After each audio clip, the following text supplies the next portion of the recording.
Hello friends, welcome to Score in Homeo. இன்னைக்கு நம்ம பார்க்க போகிறது abortio placentae, அதாவது antepartum hemorrhage. So antepartum hemorrhageனா bleeding from or into the genital tract occurring from the 24th week of pregnancy. இப்போ இதோட causes என்னென்னு பார்த்தோன்னா antepartum hemorrhageக்கு placenta previa இருக்கலாம், abortio placenta, circumvallate placenta or rupture of the marginal sinus of placenta ஒரு காஸாக இருக்கலாம்.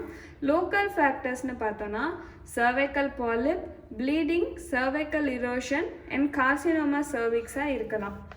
இப்போ abortio placentaனா என்னன்னு பார்க்கலாம்.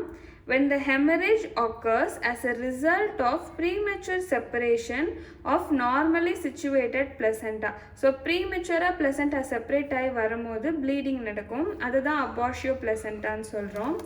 இதோட எட்டியாலஜி யாருக்கெல்லாம் வரும்னா ஏஜ் பேரிட்டி, ரேஸ் டிஃப்ரென்ஸ் உள்ளவங்களுக்கு, மர்டனல் மதர் ஸ்மோக்கிங் பண்ணுறாங்க, இல்லை மதருக்கு uterine fibroids, complication of pregnancy, hydramnios, other drugs and recurrent abortion நடக்கக்கூடியவங்களுக்கு இது நடக்கலாம். இதோட பேத்தாலஜி என்னன்னு பார்த்தோன்னா பிளசண்டல் செப்பரேஷன் நடக்குது and vasospasm and relaxation நடக்கும். atrial rupture into the decidue, blood attempts to escape into the amniotic sac. So அந்த blood amniotic sac குள்ள enter ஆயிடுது. blood stained liquor, placenta separates from the maternal attachment. So placenta மொத்தமா rupture ஆகி rupture of spiral arteries நடக்குது. So இதனால தான் நம்மளுக்கு bleeding வரும் abortio placentaல. இப்போ இதோட டைப்ஸ்ன்னு பார்த்தோன்னா first concealed type. So retroplacental clot இருக்கு, ஆல்மோஸ்ட் செப்பரேட் ஆயிடுது by membranes and retain their attachment. blood enters the sac but cannot escape. So கன்சீல்டாக இருக்குது, நம்மளுக்கு தெரியல blood bleeding நடக்குதான்னு. இதே ரிட்ரீல்டு எப்படி இருந்ததுன்னா placental separation escapes from dissecting under the membrane. So அதனால நம்மளுக்கு பிளட் ஸ்டெயின்டு லிக்கர் ஆயிடுது. ஸோ ரிவீல் ஆயிடுச்சு இந்த பிளட்டிங் வருதுன்னு.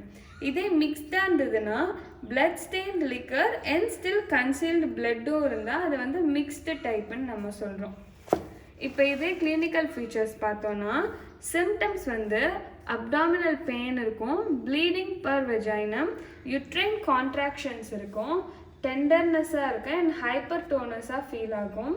இதே சைன்ஸ் பார்த்தோன்னா vaginal bleeding, shock, uterine height கம்மி ஆகிடும், foetal heart rate, uterine contraction and gestational diabetes, hypertension எல்லாமே டிஃபர் ஆகுது.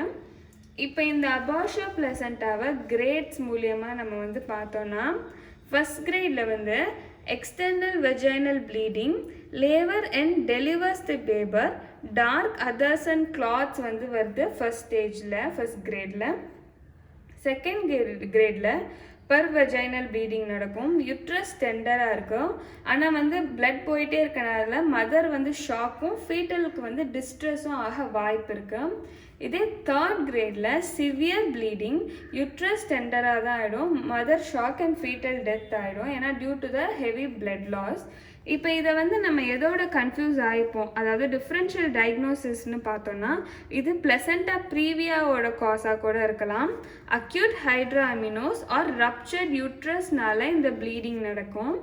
இப்போ இதோட காம்ப்ளிகேஷன்ஸ் பார்த்தோன்னா ஹைப்போவொலமிக் ஷாக் இருக்குது, postmortem haemorrhage, renal failure and consumptive குவாகுலோபதிஸ்னால இது நடக்க வாய்ப்பு இருக்குது. இப்போ ஹோமியோபதிக் தெரப்யூட்டிக்ஸ் பார்த்தோன்னா ஃபஸ்ட்டு ஆர்னிகா கொடுக்கலாம், profuse bright red mixture with clots, premature detachment of placenta from uterus, very beneficial in mechanical trauma due to powerful and external cephalic version.